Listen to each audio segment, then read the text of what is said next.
Ladies and gentlemen, the only CBT allowed on YouTube. We're going to be doing things a little bit different today. You've all heard of Christmas specials. Welcome to the first ever post-Christmas special, or the year-end special, whenever this goes up. So today we got a little bit of everything. We got a Tark Talks, we got a year in review, we got some probably other things, I don't really know. It's all going to be sandwiched into a cooking lesson. Today we're going to be making some dessert crepes, so some strawberries, bananas, chocolate, and whipped cream. So first off, we need our ingredients. So grab your vinegar, your panko breadcrumbs, and your Canadian cheddar kernel popcorn seasoning, and put it all back, because we're not going to be using any of that. That's a joke. And over here, we have what we actually need. So what we actually need, strawberries, bananas, flour, milk and water, 1 egg, butter, salt, vanilla, chocolate, and whipped cream. Now let's start with mixing the base. Okay, so we're going to be making enough for 2 people. So we're going to start with half a cup of flour, 1/4 cup of milk, 1/4 cup of water, 1 egg, 2 tablespoons of melted butter, so a little splash of vanilla extract. That's a lot. I thought this had like a little nozzle on it. No. Well, that's okay. A little pinch of salt. And next, it's very important when you're mixing it, you want to use a whisk or a fork, because that's where the love comes in. You can really taste the love when you mix this stuff together. Now that it's whisked so it's nice and smooth, we start our cooking. Now you want to put your pan on low-medium heat, grease it with some butter and maybe some vegetable oil. And when adding the mix, you want to keep it very light. These are crepes, so you don't want them to be too thick. Just enough to evenly coat the bottom. Cook nice and fast. So while we're waiting for that to heat up, let's get over to the news. On the topic of waiting for things to cook, let's talk about something else that could have used more time in the oven. Cyberpunk 76. This game has seen a torrent of news developments over the last year or so, with several delays and mechanics and features being dropped from the game entirely, but nothing quite amounted to what happened at launch. Before we dig into that though, in fairness, we have to point out most people would agree that beneath all of its issues, there is a great game here. But on certain systems, namely the PS4 and Xbox One, the issues can be rather overwhelming. PC and current-gen platforms, on the other hand, while not perfect, are considerably more stable. Now, following an absolutely massive day 1 patch, Cyberpunk had proven itself to still be an unfinished, buggy mess. From poor performance, long load times, textures not loading in, broken NPCs, broken quest lines, frequent hard crashes, save file corruptions related to a max file size limitation of 8 megabytes, and some wiener problems. These issues, among others, have been so rampant and response to them so strong that Sony has actually pulled the game from their online store, and refunds are being offered in full beyond the normal prerequisites. And it's not just Sony offering refunds, but other digital services and some brick-and-mortar stores as well. CD Projekt Red has stated that they themselves will support refunds in the event of a store or service disallowing it. Following this, CD Projekt Red's investors and shareholders started dropping like flies, and the share value of their company began to plummet at an alarming rate. Personally, I do not hold CD Projekt Red fully responsible. They were under a lot of pressure both from the public to the tune of mass hysteria and targeted death threats, as well as from their investors demanding they finally release the game when many within the company knew that it was still far from ready. At this point, CD Projekt Red has stated massive fixes should be in the pipeline for January and February, and these will iron out the bulk of the issues, though the visuals will not see much improvement. I'm more or less expecting these fixes to be delayed just as the game was, but I do fully believe they will deliver eventually. They have already delivered a couple post-launch patches that help some stability and fix the file corruption bug, but they have a long ways to go, and Cyberpunk is a very mechanically in-depth game that would be a massive challenge for any studio to optimize on last-gen hardware. In all this though, there's one thing that really rubs me wrong. I can look past a buggy launch. I would never expect a game like this to be perfect anyway, but what I can't look past is the publishers or marketing teams hiding the truth prior to launch. Footage that seemed to claim it was captured on PlayStation 4 was most certainly not, and when handing out review codes for the game, only PC codes were provided, as they likely knew the truth already and were trying to hide it for as long as possible. To me, this looks like a deliberate attempt to fool the consumers. Whether lying directly or hiding truth simply by omission, this is an awful look. Some people say CD Projekt Red will never recover from this, but I strongly doubt that. In a year, we'll see the reputation swing around and Cyberpunk may be held up to the same lofty praise of The Witcher 3. Only time will tell, of course, but if Hello Games could turn No Man's Sky around as incredibly strong as they did, CD Projekt Red can certainly fix what's here and do the same. Kiseki news has been pouring in droves from Falcom, and, well, they gave us a lot to chew on and theorize with, but I'm gonna keep my coverage relatively light on this one. Thing is, we haven't even got an announcement for Hajimari no Kiseki coming west yet, and I really don't want to get ahead of myself and get my hopes set too high. At the rate Kiseki games are getting announced and localized, I wouldn't be surprised if we end up missing one of these in the west. Zero and Ao no Kiseki Kai I'm already expecting will not be handled by NIS America if it comes west at all. And at the rate they're getting the script patched for Cold Steel 4, there's at least a slight reason for concern. But that aside, the next Kiseki game has been announced and we are finally seeing a much overdue shift in location and cast, with a quoted 90% of the cast being all new. Going by Kuro no Kiseki, this title is to be set in the Republic of Calvard, a location I've been looking forward to since first playing the Sky trilogy and hearing about the land's complicated immigration crisis. Some of our main characters have been revealed, but not yet named. It seems there's a larger focus on matters of questionable morality and ethics in our main party this time around, and I'm completely down for that. Kuro no Kiseki is being developed on an all-new game engine, and it also sounds like this entry is being developed to be a conclusive one-and-done type entry. However, if the sales are sufficient enough, a sequel is likely. The staple Arcus units are being replaced by something called Zifa, and combat links and brave orders are being axed as well, with something else planned to take their place. Beyond this, it sounds like there's plans to have divergent conversation trees based on character alignments which change based on player decisions. Bond events as well have been overhauled, but it's tough to say just how much difference these changes are going to make. At this point, there's a lot to think about, but it might not be worth considering too hard until we get more information. It was also announced that the PSP title Nayuta no Kiseki would be getting ported to the PS4 in Japan as Nayuta no Kiseki Kai. This is more of an action-oriented Kiseki game built in the Ys engine, and not really a game I know all that much about. I don't suspect this port is coming west, but with the talk of Kiseki possibly abandoning its turn-based route, I can see this port being a strategic decision from Falcom in hopefully making the Kiseki audience more pliable to the idea of going completely action-oriented. In smaller news, we've got a few interesting things that happened. The video game awards have gone by and it was, pretty meh. The Last of Us 2 won Game of the Year, which yet again assured people the award show was rigged, just as it was last year when Death Stranding won Game of the Year, like everybody said it was rigged too, and oh wait, that never happened. We got Sephiroth in Smash Bros, which is pretty legit. The Atari VCS Against All Odds and Speculation has actually released. If anybody's interested in that, I'm gonna link a video from Super Nintendo in the description below. He takes a fairly level and professional look at the system and plans for more coverage going forward about the more unconventional uses of the system.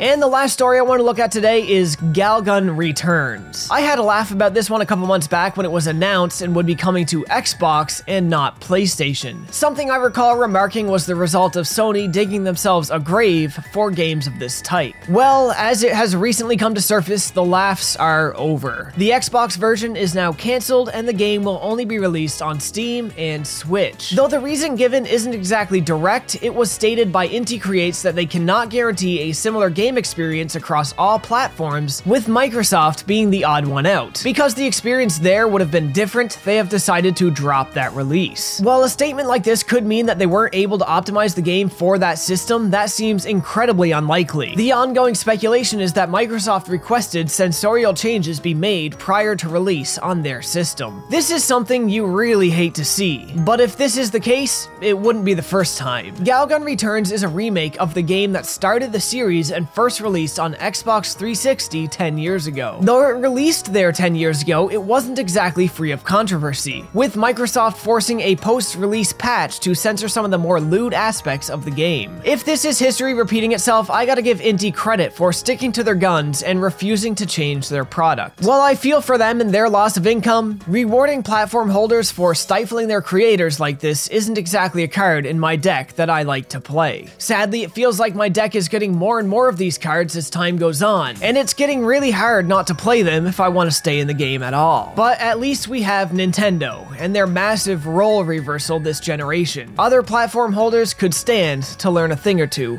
from Nintendo. Alright, next, we gotta cut our veggies. Now, strawberries are a really tough veggie, so you want to have a very sharp knife. It's very important, rinse your vegetables. What the fuck is this? That's a strawberry. I mean, that one was probably fine. What do you think? Nah. It's funny shaped. It's too weird. If it looks strange, it is strange. That's the worst advice. Now we're going to be cutting our strawberries into quarters here. Remember, sharp knife, just watch your hands. That's fucking disgusting. That's fucking disgusting. Never noticed our cutting board said IKEA on it. Quick, POV. You're a large pair of anime breasts on a woman and she gently breathes. Alright, next, the bananas. So when you're cutting a banana, make sure curl your fingers. Very important. Basic knife safety rules.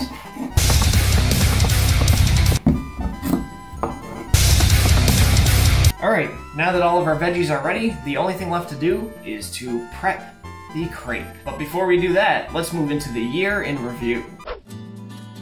So I don't think I've actually done a year in review for my channel before, but this year was a weird one. I think it was for most people. But for me, at least on the channel, it was a little light and uneventful in terms of content and growth. So this might not be all that big or interesting for some people, but I'd like to look back, see where the year started, where it ended, and maybe what happened along the way that I'm proud of and what I think I could stand to improve on. Let's start by looking at the most front-facing number for you guys, the subscriber count. I'm not one to put huge stock in this, but they are milestones and things that I do enjoy seeing build up as people find the channel and hopefully find something useful here. We started this year at about 12,000 subscribers and ended just squeaking past 16,000, for a total increase of about 4,000 on the year. This is actually down about 30% from my growth the year before, but 4,000 is 4,000, I'm certainly not going to scoff at it. But where does the decrease in discovery come from? Well, there's a couple key things. First, let's talk about the big kahuna.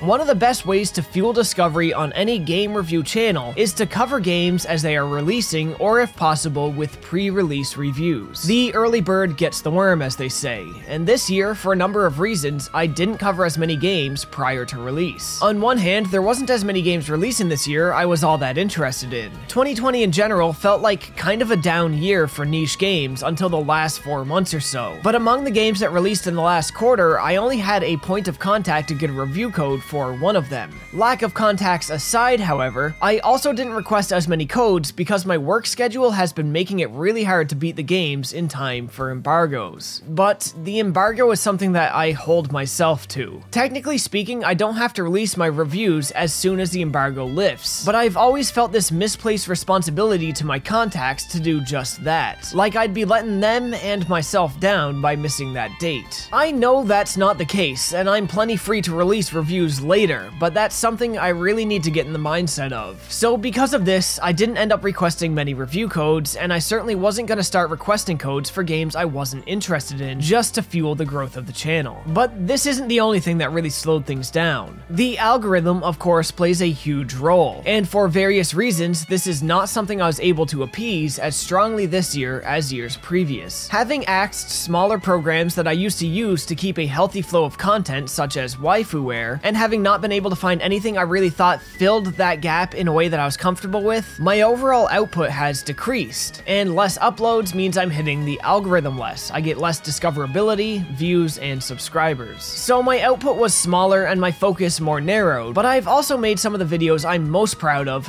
this year. The 2 longest videos I ever released, I released this year, and while bigger is certainly not always better, I'm really happy with how these turned out. Final Fantasy VII R clocking in at 52 minutes, and looking back at the R Tonelico trilogy clocking in at 1 hour and 2 minutes. When it comes to my own videos, I'm a bit self-conscious. Often I'll look at long chunks of these videos and just wonder if it's actually boring or if it's just me being too hard on it. But with those two videos, I felt I hit a flow that just worked. This video so far I think is turning out okay too, but that's mostly because of the cooking stuff. There's a certain freedom and flexibility when trying something new, a fresh new angle to experiment with that more normal videos just don't allow. I've been happy this year as well to be called upon by colleagues to lend them my voice and my face, or sometimes a combination of the two. But that's something else I also need to get in the mindset of. Addressing people, whether reviewers on niche independent websites or right here on YouTube, as colleagues. This is definitely more of a personal growth sort of thing, but there's been a few times throughout the year I've seen or read reviews and just didn't consider the person on the other side of the text the way that I should, only to find out later that we might actually be mutuals on Twitter. As the channel grows, I feel it's naturally become more incorporated in these circles and kind of just like things are closing in around me, if that makes any sense. I gotta start acknowledging my place in this web of people, and start acknowledging that the little island I felt comfortable living on before isn't quite as secluded as it used to be. So what can I do for the channel going forward? Well, the first step I think is catching up and covering more games while they're relevant, which means getting more contacts and review codes, but also not sweating the embargoes as much as I have been. I'd also like to work on my social media presence, anxiety be damned. I've said it 100 times, but I suck at the social media stuff, so I'm super happy when you guys have come through for me. It's thanks to your efforts I established contact with In and Strictly Limited Games this year, and I can't thank you guys enough for that. Every contact helps, and they've been awesome to deal with. I'm not sure yet what I can do to make more videos and appease the algorithm more, but I'm cool with the slow build and producing quality more than quantity. If what I make here can be called quality. Now, am I actually gonna do any of this? Who knows, but I'd at least like to make an effort. I'd really like to see this thing take off, but I'm cool just sharing my thoughts at my pace regardless. And I'll continue to be cool with it so long as my life allows me the time to do it, and it seems it's helping at least a few people out. All I wanted here was to provide something of value, something useful, and you guys generally make me feel like I'm succeeding at that. But now, let's get back to providing something of an entirely different kind of value, and see if I can help any of y'all brush up on some of your culinary skills. Alright, so our veggies are done, our crepe is done, we have our chocolate and whipped cream. Now all we have to do is put it all together. Once you get all the veggies inside, add a little bit of chocolate sauce. Not too much, we will be putting some more on top. Then take it, close the crepe. This is the tricky part.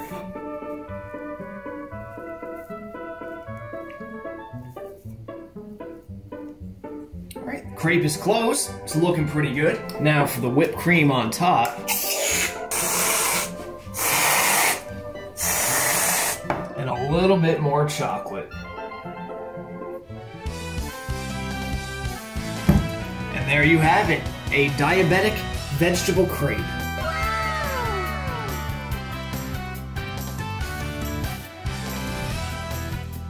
So there you have it, a very simple vegetable crepe that you can make and impress anybody, even if you hardly know how to cook. I mean, I pulled it off, I think it looks pretty good. Now, we're not gonna eat just this, we are gonna have bacon and toast, you gotta make a whole meal of it. But yeah, that is the first ever episode of Cooking with Mitts. Cooking with mitts on. Thanks for watching. There might be another part after this, I don't know. Welcome to the something after this. While this year comes to a close, I want to give some special acknowledgement to a few people. People who have done exceptional work this year, or shown exceptional character, or even just made this place a bit more special. I'd also like to take this opportunity to give some words of encouragement for those just getting their start around here. First, for just being an overall consistently enjoyable channel and a wonderful host, Lady Pelvic of Pelvic Gaming. Thank you for blessing us with your takes on modern and retro RPGs alike this year. Your enthusiasm and just unapologetically being yourself is infectious, and you're truly one of the highlights on this godforsaken platform. Backlog Battle deserves a nod as well. Alex has been putting out high-quality professional reviews and update videos all year, and though the views and subscribers have been coming in at a steady rate for the channel, I'm probably not the first to say that it's only garnered a fraction of the attention it truly deserves. If you're not subscribed yet, I'll have a link to these channels in the description below, so go do yourself a favor and check them out. I'd also like to mention Ray reviewing once again, specifically for a video I highlighted before, his Ocarina of Time retrospective. It's one thing to slave away at a video when you know it might get some views or some money, but when your channel is too small to even be monetized, you know a video like this is a labor of love. You know that somebody is putting in this effort for the sheer enjoyment of sharing their thoughts with the few people who might find it and give it a listen. And take my word for this, even at my level, these videos don't quite make money. I mean, they make money, but they don't make profit. Our Tonelico, for instance, made less than 30 bucks. That hardly covers the cost of one of the 3 games I covered. Never mind converting the time spent playing, scripting, recording, and editing into time you should have been making money. These things really need to be a labor of love, and seeing people go all in with literally nothing to gain but a little bit of unmonetized attention, it just brings a smile to my face. And also kind of makes me hope that when you can monetize your videos, you just go and slap 100 mid-rolls on it to make up for the lost time. But moving on. 2020 has been a crazy year, and with a lot of people cooped up at home, they took up new creative endeavors, which caused an absolute influx of new content creators or old ones trying to pick up where they left off. For these small creators just getting their start in this time, it might feel like you're getting lost in the mix, or you're struggling to get your footing, and I get it. I've been there. I mean, part of me still feels like I'm buried, like I'm still there, but it's nothing like it used to be. During these early days, you might spend a lot of your time finding what works for you, finding your voice and what sounds and feels comfortable for you. And then once you find that, you're gonna spend even more time waiting for an audience to find you. And you might worry that nobody's watching, but somebody is always watching. For a few of you at least, I'm watching, and I'm wishing you all the best. Devil May Pie, thanks for covering weird niche shit and speaking my language. Gaming with Spoons, thank you for keeping me informed this past year. Rayar Reviewing, thank you for providing laughs. Daniel Santos, thank you for all of your insight. Hoodley, thank you for keeping the digital juice bar stocked. Falcom Fanfare, thanks for the Kiseki and Ease covers. Bamboo Fighting, make more videos, man. What are you doing? Most importantly though, thank you, all of you, for making my time here worth it and my year that little bit better. I'll see you all again in 2021. Or, what day did I put this video up on again? Well, I'll see you all soon.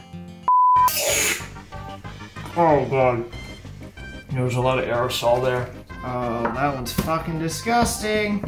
Don't get too creative. Don't try any fancy tricks. You don't want to get a crepe in the face and burn yourself really bad on Christmas or New Year's.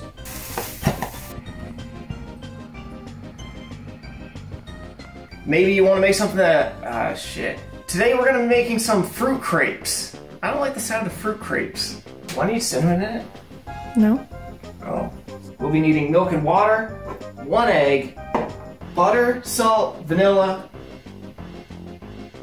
I'm gonna start this all over again. Did you just... Oh, I zoomed in super far. Nobody needs to see it that close. How is it? What do you think? Huh? How about you? Merry Christmas.